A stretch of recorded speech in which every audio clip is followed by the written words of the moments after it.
Penúltimo capítulo. En esta historia de la Iglesia hemos dejado atrás la guillotina de la Revolución Francesa y la arrogancia del imperialismo napoleónico. El sucesor de Pedro en Roma es Pío IX, el cual debe enfrentarse dramáticamente a la monarquía sabauda italiana y su ejército, que, a través de la brecha de Porta Pía, entraba en la ciudad sagrada de los católicos. Irrumpieron el 20 de septiembre de 1870, obligando al Papa y al gobierno de la Iglesia a residir en los palacios que, aún hoy, forman la ciudad del Estado Vaticano. Pero vayamos por orden y veamos cómo se han sucedido los hechos. Cómo los Saboya, cabeza del Estado monárquico italiano, se apoderaron del Estado pontificio y de la ciudad de Roma hasta llegar incluso a fijar su residencia en los palacios que hasta el momento habían sido la residencia papal. Pío IX fue elegido papa el 16 de junio de 1846, tras un cónclave que duró solamente 2 días. Permanecerá en la Cátedra de Pedro hasta el 7 de febrero de 1878. Un largo pontificado marcado por fuertes enfrentamientos con las fuerzas laicistas que querían el final del poder temporal de los papas. Es el 15 de noviembre de 1848. En la entrada de la iglesia del Palacio de la Cancillería de Roma es asesinado el conde Rossi, primer ministro del Papa Pío IX. Es el primer hecho que llevará un año más tarde a la insurrección que declarará Roma como república en la noche del 9 de febrero de 1849. El Papa huye a Gaeta y volverá a Roma el 12 de abril de 1850 con ayuda de las tropas francesas. Pío IX vuelve a una ciudad en la que la hostilidad hacia el pontífice es alimentada por el primer ministro de los Saboya, el conde Camilo Benso de Cabú. Aunque se encuentra asediado tanto militar como políticamente, Pío IX rehace y centraliza la organización de toda la Iglesia con la ayuda del cardenal Giacomo Antonelli. Este, como secretario de Estado, estuvo a su lado prácticamente durante todo el pontificado. Pío IX canonizó un gran número de beatos y santos y consagró el mundo católico al Sagrado Corazón de Jesús. 8 de diciembre de 1854. El Papa Pío IX define el dogma de la Inmaculada Concepción de la Beata Virgen María, es decir, su inmunidad del pecado original. Pío IX regresa a Roma en el año 1850, tras el exilio forzado en Gaeta por culpa de la República Romana. Y vuelve con el espíritu fortificado y gran compromiso de trabajar para rehacer la organización de la Iglesia, la estructura de la Iglesia, y también para poner en movimiento todo aquello que pudiera fortalecer la misión del anuncio de la verdad. La proclamación del dogma de la Inmaculada asume un papel fundamental. 20 años antes, en 1830, en París, la Virgen se le había aparecido a Catalina Labouré, encomendándole una misión: distribuir una medallita en la cual estaba escrita la frase: «Oh María, concebida sin pecado, ruega por nosotros que recurrimos a ti». Cuando Pío IX es nombrado Papa, encarga una investigación. Preguntará a los obispos de todo el mundo si consideraban oportuno proclamar el dogma de la Inmaculada Concepción de la Virgen María. Y la gran mayoría de los obispos de todo el mundo respondieron afirmativamente. El 8 de diciembre de 1854, durante una solemne celebración, Pío IX proclama el dogma de la Inmaculada Concepción de la Virgen María. También a Pío IX debemos el gran impulso que dio a la redefinición de las estructuras organizativas centrales de la Iglesia. Así se organizan los colegios, institutos y demás lugares para la formación de sacerdotes, aquellos centros necesarios para dar mayor impulso a la evangelización. 1858. Estamos en la falda de los Pirineos, en Lourdes, un pequeño pueblo tranquilo. Dos hermanas, Bernadette y Toinette, junto a una amiga llamada Janet, están recogiendo leña seca cerca de un río. De pronto, Bernadette se da cuenta de que una señora le está sonriendo desde dentro de una pequeña gruta. Bernadette le pregunta: ¿quién eres? Y ella responde: yo soy la Inmaculada Concepción. Desde aquel lejano 18 de enero de 1862, fecha en que la Iglesia reconoce la autoridad de la aparición, hasta hoy, millones de fieles acuden cada año para solicitar el primero de los milagros: convertirse al amor de Cristo. Aquí el Señor se sirvió y se sirve de Santa Bernadette para recordarnos que su misericordia a menudo es ofrecida a través de los más débiles y marginados. Pero Pío IX está ligado también a la apertura del Concilio Vaticano I en 1869. Por primera vez, por deseo papal, no fueron invitados los representantes de los estados, con la idea de subrayar la independencia y la libertad de la Iglesia. En este concilio se proclamará el dogma de la infalibilidad del Papa.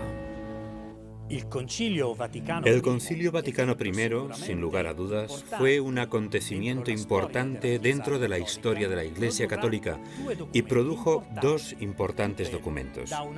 Por un lado, el documento que toma en cuenta la relación entre razón y fe, y por otra parte, el documento que se definirá o será conocido como el dogma de la infalibilidad papal.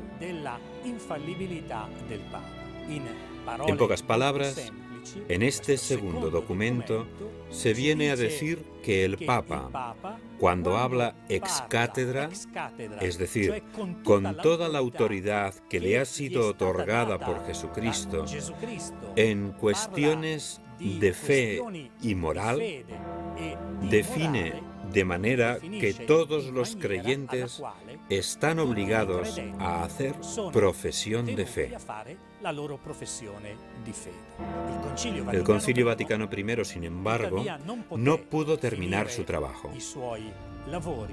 Tuvo que ser interrumpido por la entrada del ejército piamontés el 20 de septiembre de 1870 por la brecha de Puerta Pía, dejando sus trabajos inconclusos. Pío IX se encontró en la tesitura de tener que actuar y enfrentarse directamente con el Estado monárquico italiano. Pero, sobre todo, tenía que enfrentarse con las ideologías que buscaban cada vez más excluir a la Iglesia y a los católicos de la vida del Estado.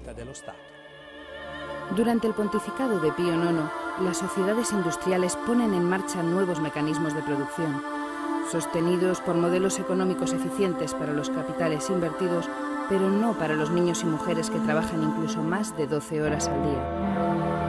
La Iglesia y la religión cada vez están más marginadas.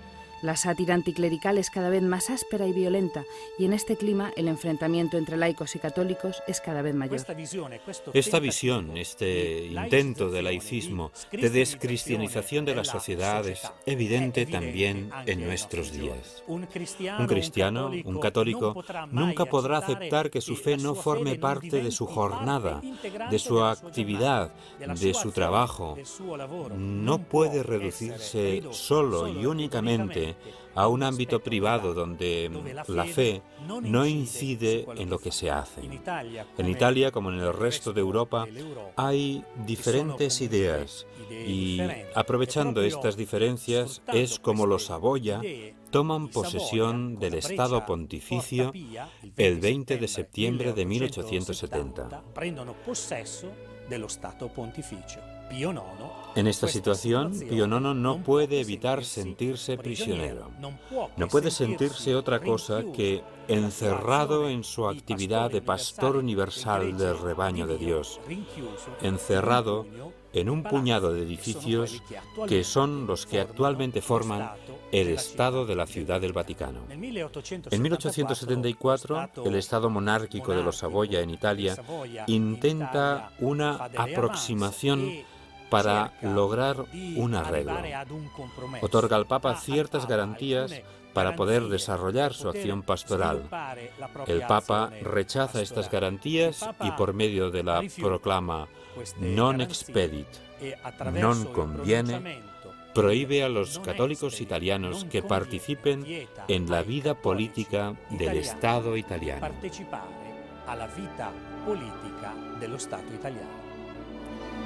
En Italia, los católicos debían enfrentarse a los Saboya, y en Alemania, los católicos, que eran minoría, fundaron en 1870 un partido propio, el Centro, que llevaba en su programa la defensa de la libertad de la Iglesia.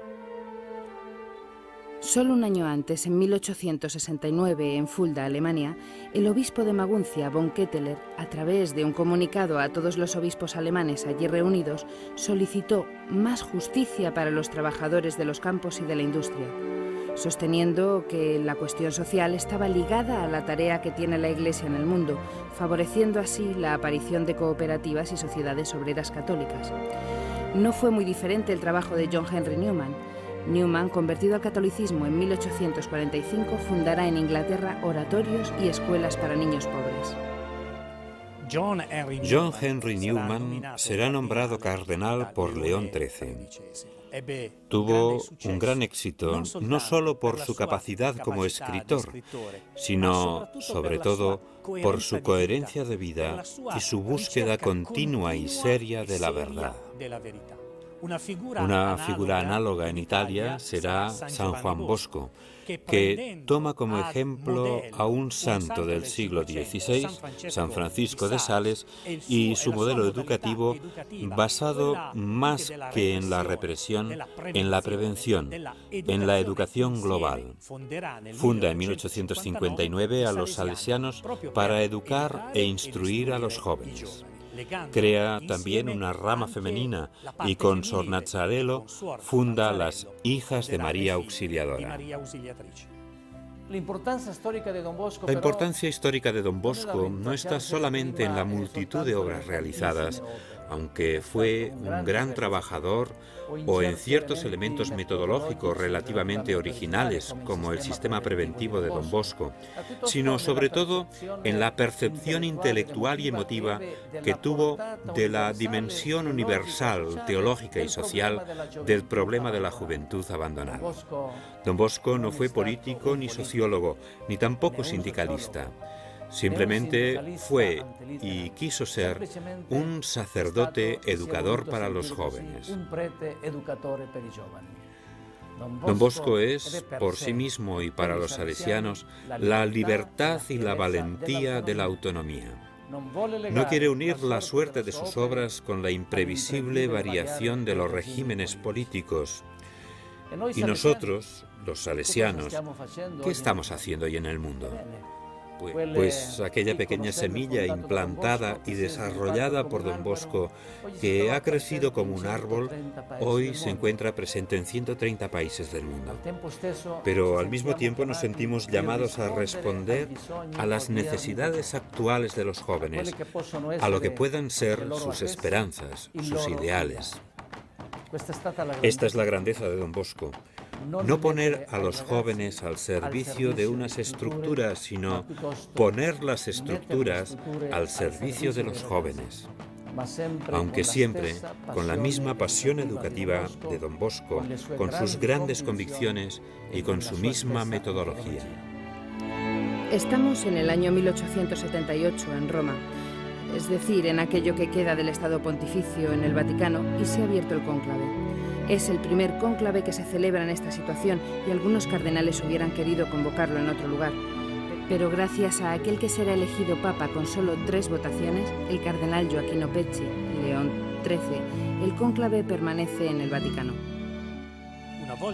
Una vez elegido Papa León XIII, no defraudó las expectativas y trató de reanudar los contactos con los gobiernos europeos, pero sobre todo con el Estado italiano. Marx y Engels publicaron en Londres en el año 1848 el Manifiesto del Partido Comunista. Igual que hoy sucede en el sur del planeta, en aquella época era normal ver mujeres y niños viviendo en condiciones de miseria y explotación inenarrables. En este contexto, a finales del siglo XIX, en el año 1891, el Papa León XIII siente la necesidad de que la Iglesia Católica afronte estas cuestiones sociales. Así publica la encíclica Rerum Novarum, que sienta las bases de la doctrina social de la Iglesia. Con la Rerum Novarum, con la doctrina social de la Iglesia, el cristianismo muestra una vez más a sus fieles que la religión no se ocupa solamente del culto, sino que trata de enfrentarse también a la raíz de los problemas sociales del hombre, a la luz de las enseñanzas del Evangelio. Mostre-nos o seu poder. Salvou os outros. El concepto de doctrina social de la Iglesia hay que ligarlo al concepto mismo de revelación cristiana. Es decir, cuando Dios se revela, cuando Cristo revela al hombre qué es Dios, qué es el hombre. Cuando hace comprender, según la teología de la creación, que el hombre ha sido creado a imagen y semejanza de Dios y por lo tanto tiene una grandeza y una dignidad que hay que respetar en todos los ámbitos, personal, familiar y social. Y luego, cuando revela al hombre que su grandeza es haber sido bautizado como hijo de Dios, constituido por el bautismo y, por tanto, heredero del reino de los cielos, llamado a participar en la misma vida divina. Esta grandeza del hombre, este mensaje que el cristianismo trae al mundo revelando a la humanidad entera la grandeza de ser persona, y de ser persona amada por Dios hasta el punto de que el mismo Dios se ha hecho hombre para hacer al hombre Dios, hijo de Dios. Esto es la doctrina social de la Iglesia. Es un trabajo que incluye a todos y el magisterio lo expone. No me paro a contar todas las encíclicas, toda la evolución del problema creado por la revolución industrial del siglo pasado hasta el discurso del Papa en Lourdes en 1995. Discurso espléndido en que levantó una bandera, por decir así, por el futuro de la humanidad, que es fundamental e implica a los laicos. En primer lugar, a los laicos cristianos, pero también a todos los hombres de buena voluntad, que es la expresión que adoptó Juan XXIII en la encíclica Pacem in Terris. Que nosotros llevamos al mundo un mensaje que no es solamente para los bautizados, sino para todos los hombres de buena voluntad. Y el esfuerzo de los laicos cristianos es este, saber dialogar para explicar a los demás la grandeza del hombre. El Papa en aquel discurso juntó dos conceptos fundamentales de cuya unidad depende el futuro de la humanidad: libertad y verdad. Una libertad que se separa de la verdad del hombre, se convierte en libertinaje. El mal social que se ve por todas partes y se profundiza en él, en realidad nace de este divorcio entre libertad, porque el hombre piensa que puede hacer cualquier cosa que se le ocurra, y la verdad. La verdad del hombre impone al hombre límites en el ejercicio de su propia libertad, tanto en el ámbito personal como en el familiar, en el desarrollo de la ciencia, de la tecnología, de la bioética y de todo. La grandeza del hombre es que con su inteligencia comprende cómo debe emplear su libertad para que la persona progrese verdaderamente, progrese la familia, así como el mundo de la cultura y la sociedad en la que el hombre se mueve. Y este esfuerzo, que debe ser de todo hombre de buena voluntad, es de manera especial del laico cristiano. La doctrina social de la Iglesia debe convertirse en la respiración del laico cristiano, para que dé testimonio allí donde se encuentre, en el trabajo, en la asociación sindical, en el partido político, en la reunión familiar, en el equipo de deporte, en el grupo de artistas o literatos que se reúnen para crear una revista o una película. Allí debe estar esta visión del mundo, del hombre, de la sociedad, que el laico cristiano debe aportar con su testimonio de vida, pero también con la doctrina. Hay que aprender toda esta riqueza de la doctrina sobre el hombre, la familia y también sobre el matrimonio, la paz, la cultura, la vida entera del mundo a la que los cristianos pueden aportar. Es una riqueza que hay que comunicar a los demás porque los demás están sedientos de estas verdades. Hay mucha tiniebla, muchas dudas. Hay muchas personas en el mundo que navegan en aguas amargas y nosotros debemos, con esta doctrina social de la Iglesia, lanzar la red de Cristo para llevarles a encontrar la vista y la luz que no saben encontrar.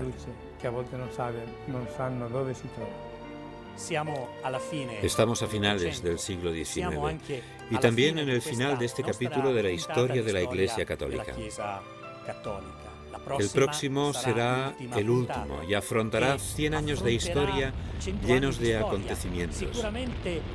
Algunos de nosotros hemos vivido en primera persona muchos de ellos, en donde los católicos han mostrado su presencia y su voz para ser testimonio, desde hace 2000 años, del Evangelio y de la palabra buena que Jesús nos trajo.